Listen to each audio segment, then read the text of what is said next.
हम नहीं जानते कि कोविड-19 के खिलाफ जो लड़ाई है कितनी और लंबी चलने वाली है। हमें नहीं पता कि कब तक हम लोग ऑफलाइन क्लास में आ पाएंगे। आप ये मत सोचिए कि जो काम करवाया जा रहा है ये सारा दोबारा तो करवाना ही है। अगर आप ऐसा सोचेंगे तो आप इन क्लासों के लाभ से वंचित ही रहेंगे। जैसा कि मैं होमवर्क देता हूँ और मैंने आपको नोट्स भेजने के लिए कहा है, नाम मात्र के छात्र और नोट्स को भेज पा रहे हैं, तो इसका मतलब बाकी छात्र अब तक भी सोए हुए हैं, अब तक भी नहीं जागे हैं। तो इस प्रकार से तो आप वक्त के साथ नहीं चल रहे हैं और वक्त से पीछे रह जाएंगे। आपको अभी इसी के साथ इन्हीं लेक्चर से ही पढ़ाई करनी होगी अगर आपको वक्त के साथ बने रहना है। तो इससे पहले हम लोग द्विध्रुव के कारण विभव पढ़ चुके हैं और आज हम लोग समविभव पृष्ठ के बारे में चर्चा करेंगे। तो समविभव पृष्ठ एक ऐसा पृष्ठ, विद्युत क्षेत्र में एक ऐसा पृष्ठ जिसके प्रत्येक बिंदु पर विभव समान होगा।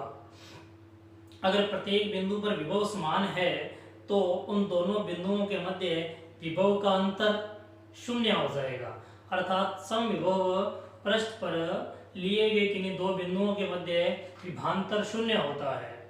अगर विभांतर नहीं है तो एक स्थान से दूसरे स्थान तक आवेश को लेकर जाने में हमें कोई कार्य नहीं करना पड़ेगा, क्योंकि विभांतर के कारण ही हमें कार्य करना पड़ता है। तो समविभव पृष्ठ में हमने क्या देखा कि विद्युत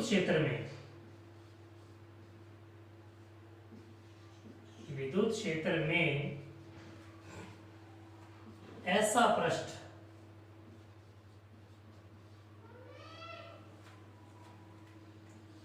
जिसके प्रत्येक बिंदु पर विभव समान हो, विभव परिवर्तित नहीं हो, समान विभव होना चाहिए। और प्रत्येक बिंदु पर अगर विभव समान है, ए बिंदु पर विभव, बी बिंदु पर विभव, ये एक पृष्ठ बना लेते हैं ऐसे अपने, ए बिंदु पर विभव और बी बिंदु पर विभव अगर समान है, यहाँ भी बी विभव है, यहाँ भी बी विभव है, तो ए और बी के मध्य विभांतर अपने आप ही 0 हो जाएगा।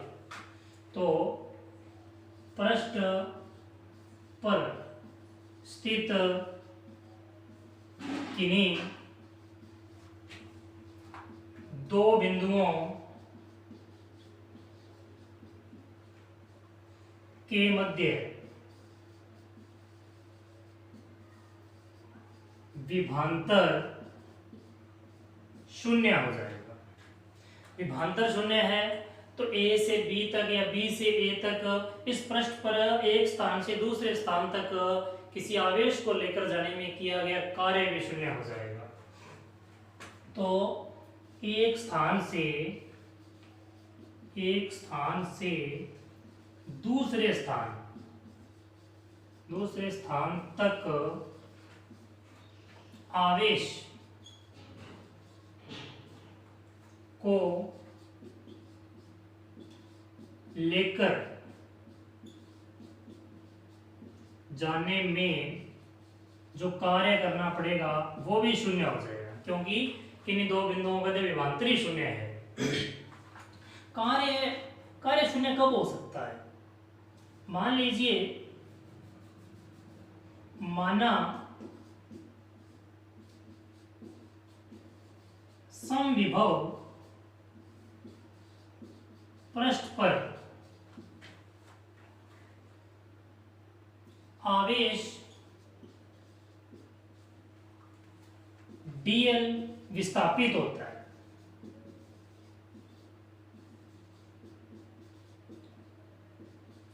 तो कार्य कितना करना पड़ेगा विस्थापन के लिए? कार्य करना पड़ेगा बल, आवेश पर लगने वाला बल डॉट विस्थापन। तो कार्य शून्य कब हो सकता है? कार्य शून्य तब हो सकता है जब बल और विस्थापन के मध्य का कोण क्या हो जाए? 90 डिग्री हो जाए। बल कितना लगेगा? Q E vector dot D L. E vector क्या है? विद्युत क्षेत्र की तीव्रता है, किस पर? पृष्ठ पर। तो क्यू तो जीरो है नहीं, तो ये वैल्यू जीरो होगी, तभी कार्य जीरो हो पाएगा। और ये वैल्यू तब जीरो होगी जब थीटा का मान 90 डिग्री हो। थीटा किस किस के मध्य का कोण है? ई वेक्टर व डीएल वेक्टर के मध्य का कोण है, के मध्य कोण है। तो 90 डिग्री विद्युत क्षेत्र की तीव्रता और विस्थापन में कोण 90 डिग्री। विस्थापन किस पर हो रहा है? समविभव पृष्ठ पर। और विद्युत क्षेत्र की तीव्रता के साथ कोण 90 डिग्री होने का मतलब यह हुआ कि विद्युत क्षेत्र की तीव्रता समविभव पृष्ठ के लंबवत होती है। विद्युत क्षेत्र की तीव्रता समविभव पृष्ठ के लंबवत होती है। कुछ उदाहरण देखते हैं। उदाहरण फर्स्ट, माना एक समान विद्युत क्षेत्र E है, यह एक समान विद्युत क्षेत्र E है,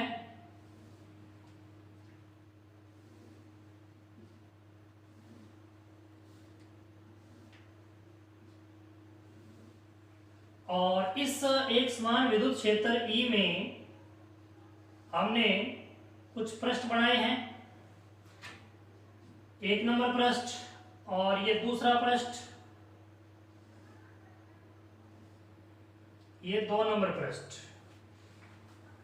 पहले पृष्ठ पर विभव V1 है, दूसरे पृष्ठ पर विभव V2 है। तो ये पूरा पृष्ठ आप देख सकते हैं, जो पृष्ठ का तल है, पृष्ठ का जो तल है वह तल विद्युत क्षेत्र के लंबवत है। तो एक समान विद्युत क्षेत्र में इस प्रकार से हम समविभव पृष्ठ खींच सकते हैं।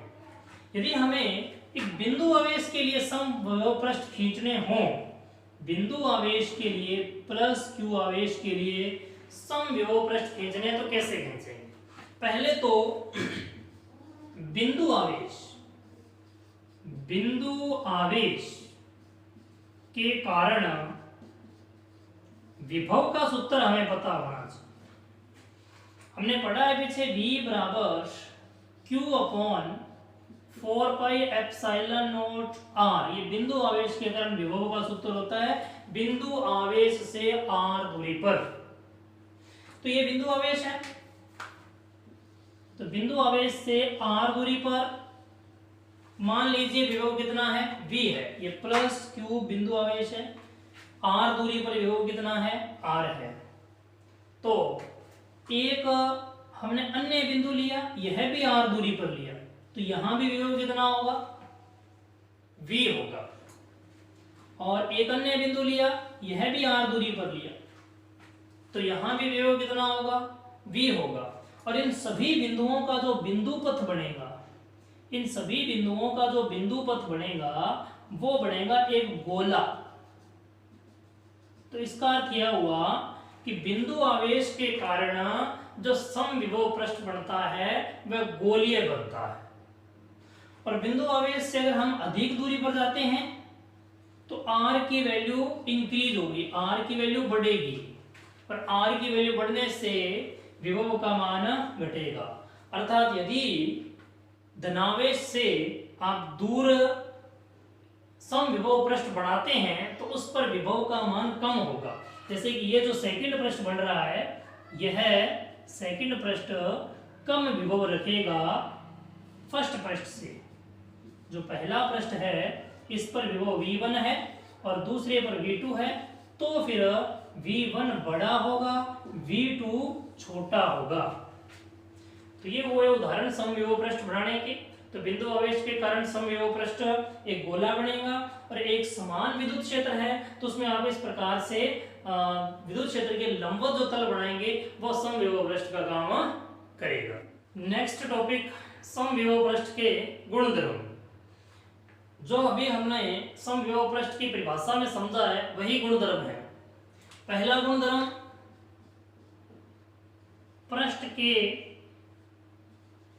प्रत्येक बिंदु पर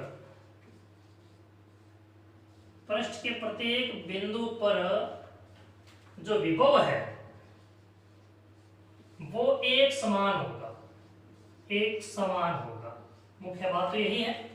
और दूसरी बात, पृष्ठ के एक बिंदु से दूसरे बिंदु तक जाने में जो कार्य है वो शून्य होगा। कोई कार्य नहीं करना पड़ेगा एक बिंदु से दूसरे बिंदु तक जाने में, क्योंकि दोनों बिंदुओं के मध्य विभवांतर ही शून्य होगा।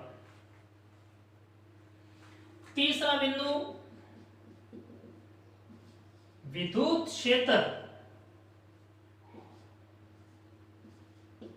विद्युत क्षेत्र तल के लंबवत होगा। कौन सा तल? जो सम विभव पृष्ठ है, सम विभव पृष्ठ का जो तल है उसके लंबवत होगा। कौन? विद्युत क्षेत्र। और चौथा पॉइंट, सम विभव पृष्ठ, सम विभव पृष्ठ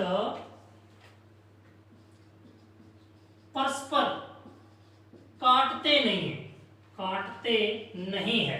क्यों भाई?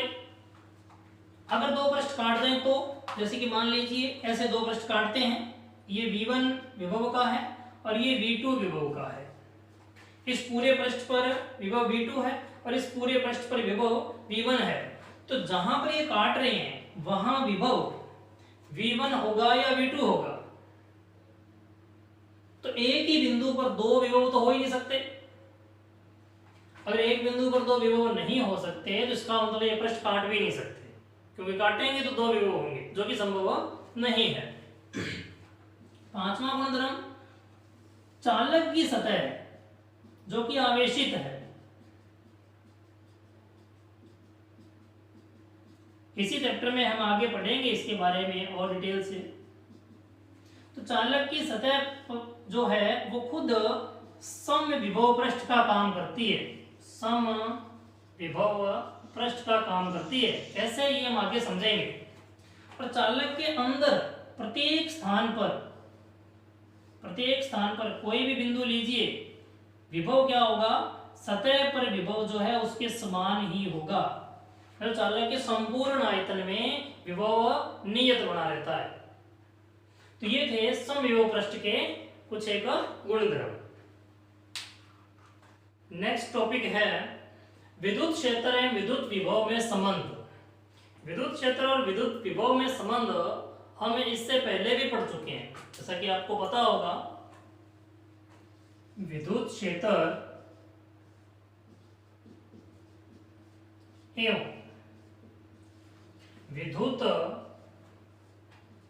विभव में संबंध इससे पहले हमने इस रूप में पढ़ा था।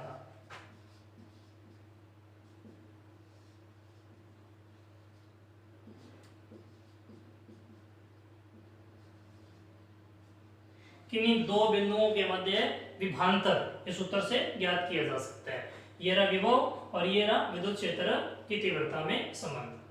तो अब हम क्या करना चाहते हैं? अब हमें विभव तो दिया हुआ होगा, विभव तो हमें V तो ज्ञात होगा और इसकी मदद से हमें तीव्रता ज्ञात करनी है। E के लिए सूत्र बनाना है। ये क्या है? ये विभव के लिए सूत्र है, तीव्रता दी हुई होगी और हमें करना क्या है? V ज्ञात हो और हम क्या ज्ञात कर सकें? तीव्रता ज्ञात कर सकें। तो इसके लिए हम लोग एकांक आवेश को विद्युत क्षेत्र में dl विस्थापित करते हैं।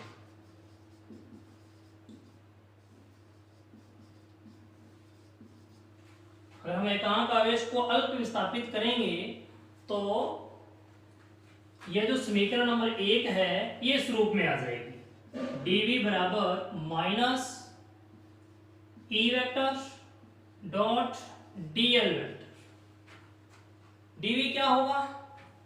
ये जो अल्प विस्थापित किया है तो विस्थापन से पहले का पॉइंट और विस्थापन के बाद के पॉइंट के बीच का विभवांतर होगा। तो dv बराबर बनेगा minus E D L cos theta. Theta क्या है? ई वेक्टर व dl वेक्टर के मध्य कोण है। तो dv बटा dl इक्वल्स टू बन जाएगा e cos थीटा।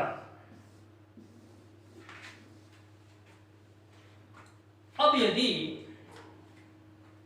हम लोग थीटा इक्वल्स टू 0 डिग्री हो तो, थीटा इक्वल्स टू 0 डिग्री हो तो dl बटा dv बटा dl की वैल्यू मैक्सिमम हो जाएगी। की वैल्यू क्या हो जाएगी? मैक्सिमम हो जाएगी, अधिकतम हो जाएगी, क्योंकि ये साइड मैक्सिमम होगी। cos थीटा, थीटा 0 तो cos 0 मैक्सिमम, cos 0 मैक्सिमम 1 होता है, और फिर इस वाली साइड भी मैक्सिमम हो जाएगी। तो बनेगा dv अपॉन dl माइनस के चिन्ह सहित मैक्सिमम वैल्यू किसके बराबर बनेगी? E के बराबर बनेगी। तो फिर E की तो दिशा होती है, विद्युत क्षेत्र की दिशा होती है, तो फिर इसकी भी एक डायरेक्शन होगी, अर्थात dv अपॉन dl जो है यह दूरी के साथ विभव में कमी को बताता है। और यह कौन सी राशि है? सदिश राशि है। और इसकी दिशा किधर हो गई? विद्युत क्षेत्र की दिशा में। दिशा किधर हो गई? दिशा है इसकी विद्युत क्षेत्र की तीव्रता की दिशा में। जबकि इससे पहले थीटा जब 0 नहीं था तो हम इसे सदिश नहीं कह सकते थे। क्यों? क्योंकि इसकी दिशा कोई पर्टिकुलर दिशा नहीं थी।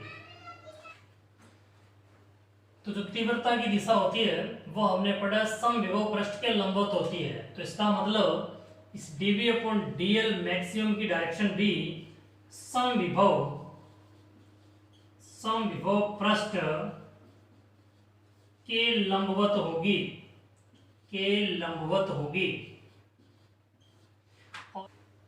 dv अपॉन dl मैक्सिमम जो वैल्यू है इसे हम लोग विभव प्रवणता भी कहते हैं। विभव प्रवणता, और गणितीय रूप से इसे ग्रेड v के रूप में रिप्रेजेंट करते हैं। अतः हम लिख सकते हैं कि विद्युत क्षेत्र की तीव्रता E जो है वो होगी माइनस ग्रेड v।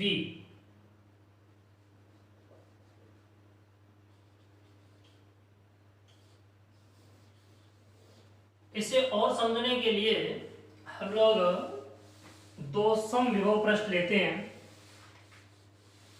समविभव पृष्ठ S1 व S2।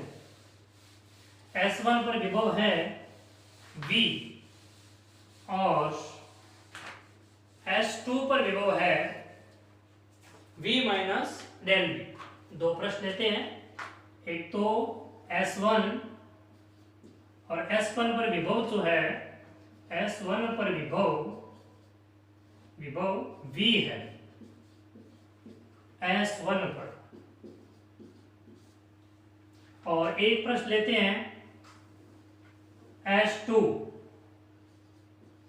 और S2 पर विभव ले लेते हैं S2 पर विभव V माइनस dV।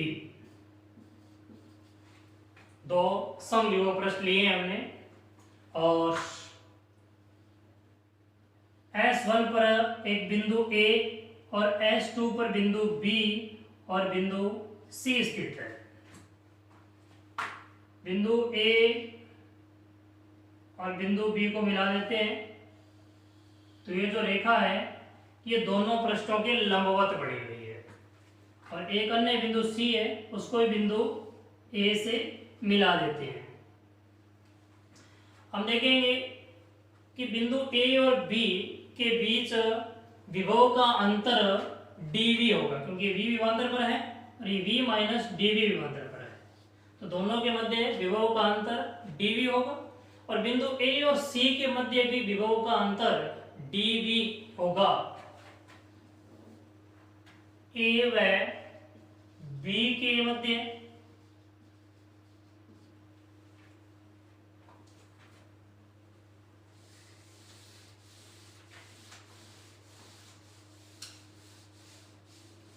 A व B के मध्य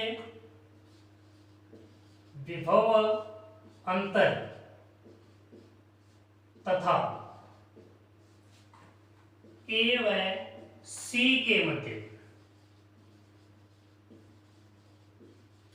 विभव अंतर समान है, लेकिन dv अपॉन AB तथा dv अपॉन AC समान नहीं है, ये भिन्न भिन्न है। भिन्न भिन्न क्यों है? क्योंकि AB दूरी और AC दूरी समान नहीं है। हम ये जानते हैं कि AB की वैल्यू कम है AC से, तो फिर dv बटा AB बड़ा होगा dv बटा AC से, और इन दोनों पृष्ठों के बीच की न्यूनतम दूरी AB से कम नहीं हो सकती। इसका मतलब AB न्यूनतम दूरी है, AB का मान मिनिमम है।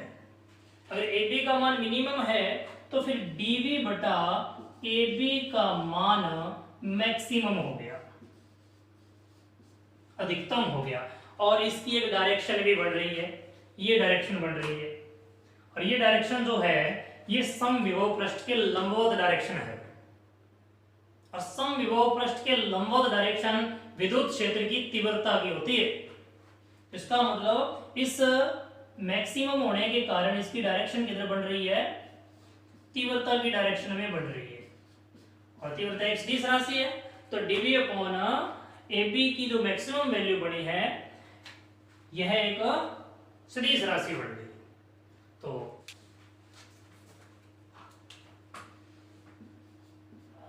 E vector equals to minus dv upon dl जो हमने पीछे पढ़ा है, इसे हम आंशिक अवकलन के रूप में भी रिप्रेजेंट कर सकते हैं, क्योंकि आंशिक अवकलन के रूप में इस प्रकार से रिप्रेजेंट कर सकते हैं minus delta v upon delta l,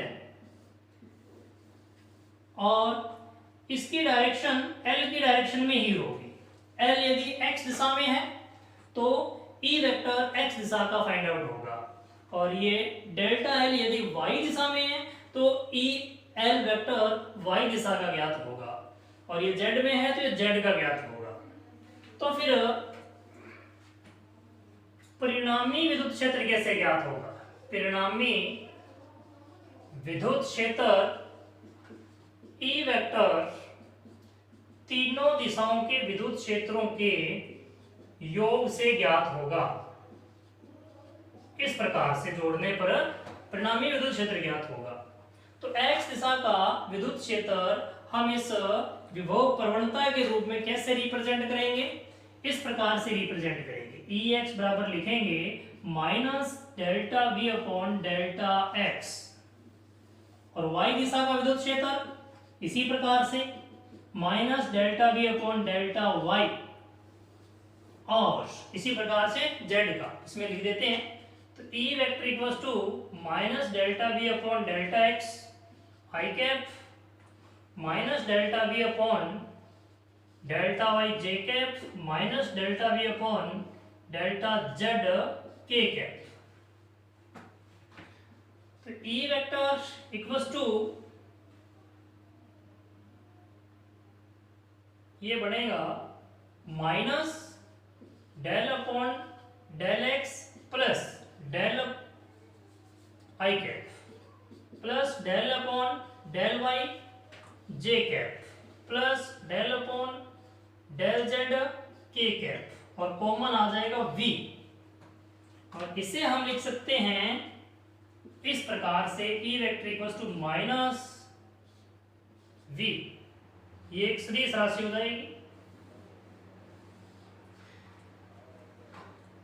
आंशिक अवकलन का मतलब ये है कि जब आप x दिशा में मूव कर रहे हैं, मान लीजिए x दिशा में गति कर रहे हैं, तो y दिशा और z दिशा में कोई बदलाव नहीं होगा।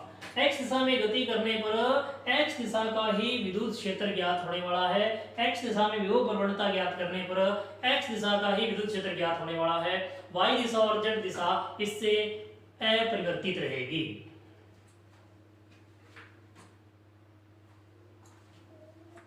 एक बात और, इसे इस सिंबल को डेल संकारक कहते हैं, डेल संकारक कहते हैं।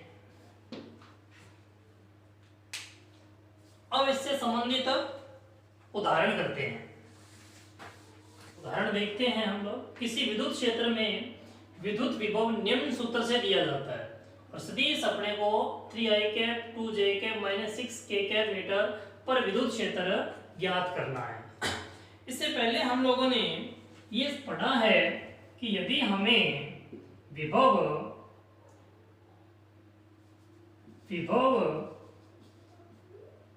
फलन x y z के रूप में दिया हुआ है कि विभव के फॉर्मूले में x y z आ रहे हैं, तो हम लोग जो तीव्रता है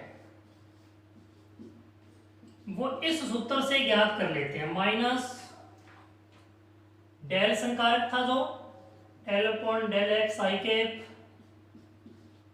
del upon del y j cap plus del upon del z k cap v. इस सूत्र से हम लोग विद्युत क्षेत्र की तीव्रता ज्ञात कर लेते हैं।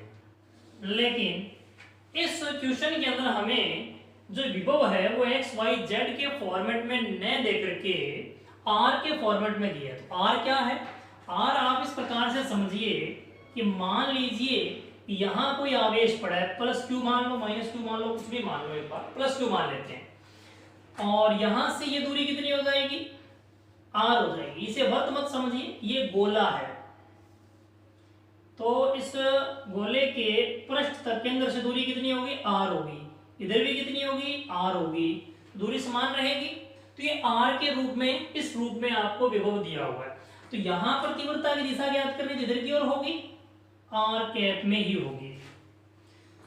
तो इस प्रकार अगर हमें गोलीय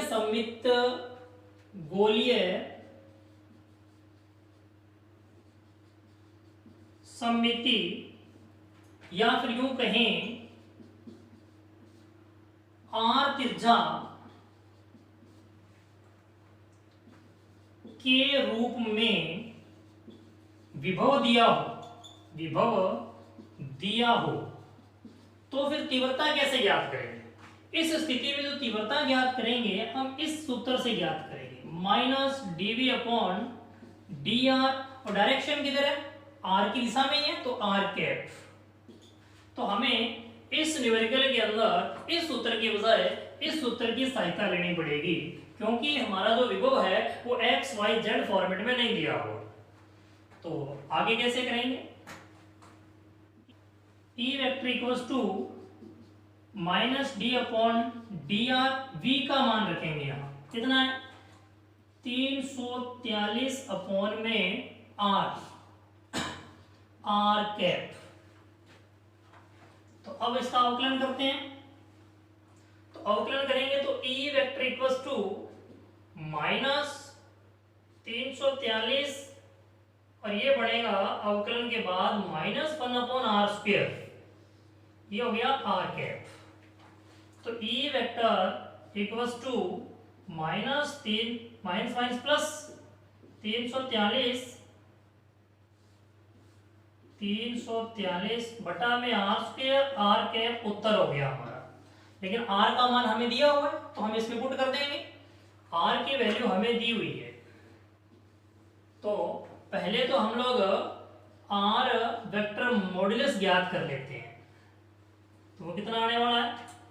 3 का स्क्वायर, 11th में पढ़ा है हमने इस प्रकार से परिमाण निकालना किसी सदिश का। 2 का स्क्वायर प्लस 6 का स्क्वायर, माइनस 6 का स्क्वायर है वैसे ये। तो R vector modulus equals to ये हो जाएगा 3 का स्क्वायर 9, 2 का स्क्वायर 4 और ये हो गया 36। 36 और 4 40 और 9 49। तो ये हो गया 49 का रूट, अर्थात 7 आ गई वैल्यू आर वेक्टर मॉडुलस की। तो परिमाण आ गया 7 जो यहाँ रखेंगे अपने। लेकिन हमें दिशा भी चाहिए, तो 11th में हमने एकांश सदिश निकालने का फॉर्मूला पढ़ा है R vector equals to R vector का मॉडुलस। तो आर वेक्टर कितना दिया हुआ है हमें 3i cap plus 2j cap minus 6k cap upon में 7। ये हो गया आर कैप का वैल्यू। तो ये दोनों वैल्यू जो है ये हम लोग हमारे तीव्रता के सूत्र में रखेंगे।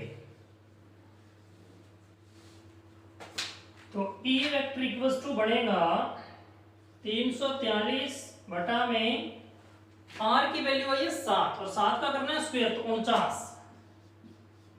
और इधर वैल्यू बन रही है R कैप की 3i cap plus 2j cap minus 6k cap upon में 7। इसको हल कर लेते हैं। तो E वेक्टर इक्वल्स टू 7 का भाग लगाते हैं इसमें, तो 343 बटा में 49 गुणा में 7 3i cap plus 2j cap minus 6k cap. तो E vector equals to 343 upon इन दोनों को मल्टीप्लाई करते हैं तो 343 ही आएगा। 3i cap plus 2j cap minus 6k cap, तो इससे कट जाएगा। तो E वेक्टर की वैल्यू बन के आती है 3i cap plus 2j cap minus 6k cap. ये होगी विद्युत क्षेत्र की तीव्रता। स्थिति सदिश R vector equals to 3i cap plus 2j cap minus 6k cap पर विद्युत क्षेत्र की तीव्रता। एक और उदाहरण करते हैं। विद्युत क्षेत्र में विद्युत विभव हमें दिया हुआ है और विद्युत क्षेत्र की तीव्रता हमसे पूछी गई है।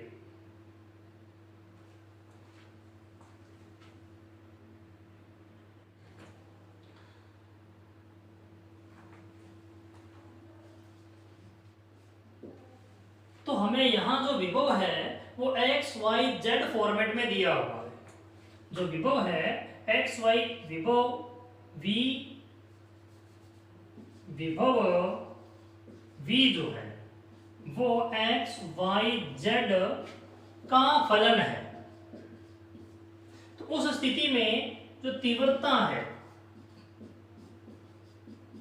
वो हम लोग इस सूत्र से ज्ञात करते हैं। ये हमने पीछे पढ़ा है।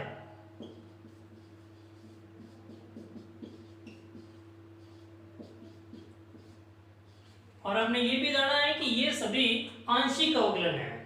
आंशिक अवकलन का मतलब जब हम x के सापेक्ष अवकलन कर रहे हैं तो y और z कांस्टेंट रहेंगे, और जब y के सापेक्ष अवकलन कर रहे हैं तो x और z कांस्टेंट रहेंगे, और जब z के सापेक्ष अवकलन कर रहे हैं तो x और y कांस्टेंट रहेंगे। तो इनके एक एक स्टेप को हम हल करेंगे। Minus del upon del x v i cap minus del upon del y v j cap और minus del upon del z v k cap. एक एक स्टेप को हल करेंगे, इस समीकरण में इनके मान रखेंगे और हम लोग विद्युत क्षेत्र की तीव्रता ज्ञात कर लेंगे। तो शुरू करते हैं। Del v upon del x का मान निकालना। तो इसमें क्या करेंगे, हम लोग मान रखेंगे v का। तो v का मान हमें x y z फॉर्मेट में दिया हुआ है।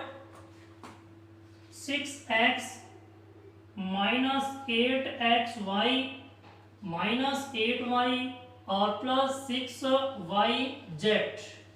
तो जब x के सापेक्ष अवकलन किया जाता है तो y और z क्या होते हैं, कांस्टेंट होते हैं। तो इसमें तो केवल y और z ही आ रहा है, तो टोटल टर्म कांस्टेंट हो गई, और कांस्टेंट का अवकलन क्या होता है, 0 आता है। और इसमें केवल y आ रहा है तो ये भी कांस्टेंट हो गई, तो इसका भी अवकलन क्या हो गया, 0। इन दो में ही केवल x आ रहा है। तो अवकलन करते हैं। इसका अवकलन करेंगे x, इसको खोल देते हैं पहले, 6x और minus del upon del x 8xy। तो 6 कांस्टेंट है, ये बाहर चला जाएगा और x के सापेक्ष अवकलन 1 हो जाएगा। तो ये हो गया 6 और इधर 8 और y कांस्टेंट है और x के सापेक्ष अवकलन 1 हो जाएगा। तो ये इसकी वैल्यू आ गई।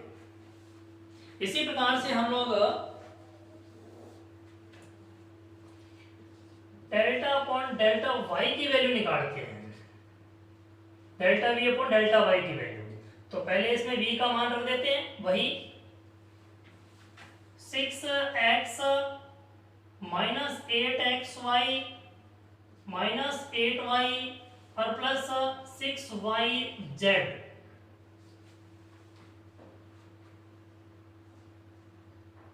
तो y के सापेक्ष अवकलन करेंगे, x और z कांस्टेंट माने जाएंगे। तो x और z, x का टर्म ये रहा, ये टोटल कांस्टेंट है, ये 0 हो जाएगा। इसमें y आता है, इसमें भी y आता है, इसमें y आता है, ये कांस्टेंट नहीं है। Delta v upon delta y equals to बढ़ेगा इसका y के सापेक्ष अवकलन, तो y का y के सापेक्ष 1 हो जाएगा, बच जाएगा माइनस का 8x और y का y के सापेक्ष 1 तो माइनस का 8 और यहाँ बचेगा प्लस का 6z, क्योंकि y का 1 हो जाएगा जैसे इसमें किया था हम लोगों ने। तो ये वैल्यू आ गई है delta v upon delta y की। इसी प्रकार से हम लोग delta v upon delta z भी निकालते हैं।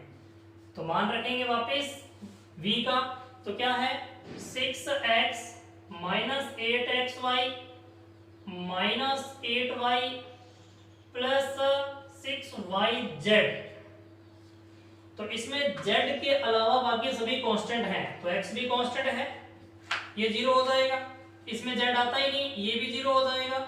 इसमें भी z नहीं आता, ये भी 0 हो जाएगा, केवल एक टर्म बचेगी।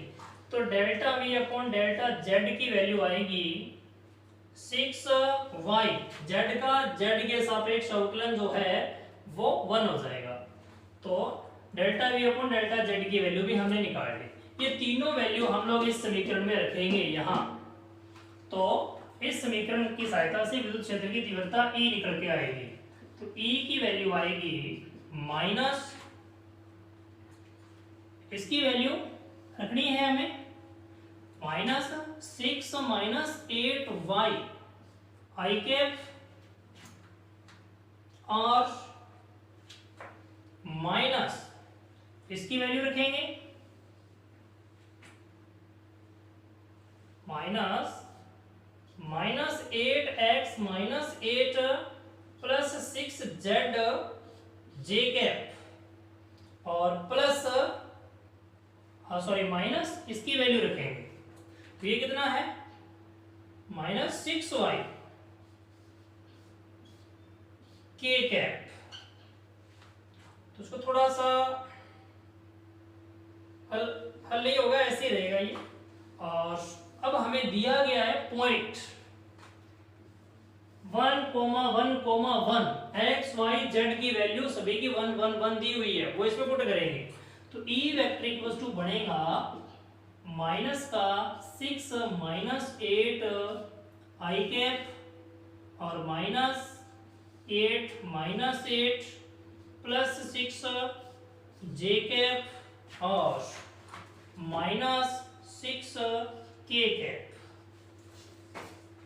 तो ये हो जाएगा E वेक्टर बराबर 6, ये हो जाएगा माइनस का 2 और माइनस 12 प्लस का 2 आई कैप और ये हो जाएगा 8 दूनी 16 माइनस का 10 और इधर माइनस है प्लस का 10 जे कैप और माइनस का 6 के कैप। तो यह है दिए गए बिंदु पर विद्युत क्षेत्र की तीव्रता होगी। तो एक बार पुनः देख लें, हमें एक्स वाई जेड फॉर्मेट में विभव दिया हुआ है। तो उस स्थिति में हम जब विद्युत क्षेत्र की तीव्रता ज्ञात करते हैं तो इसे डेल संकारक वाले तरीके से ज्ञात करते हैं। और इसमें ये होते हैं आंशिक अवकलन, और आंशिक अवकलन में जिसके सापेक्ष अवकलन किया जाता है उसके अलावा बाकी सभी कांस्टेंट होते हैं।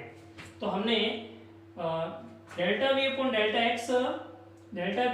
एक्स का मान निकाला तो v का मान रख दिया, तो इसमें x के अलावा बाकी सभी को कांस्टेंट मानते हुए अवकलन किया, ऐसी y में और ऐसी z में, और इन तीनों के मान हमने इस मीटर में रख दिए और दिए गए पॉइंट को पुट कर दिया और हमें विद्युत क्षेत्र की तीव्रता मिल गई।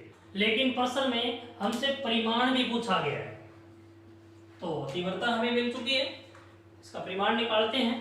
तो तीव्रता की वैल्यू है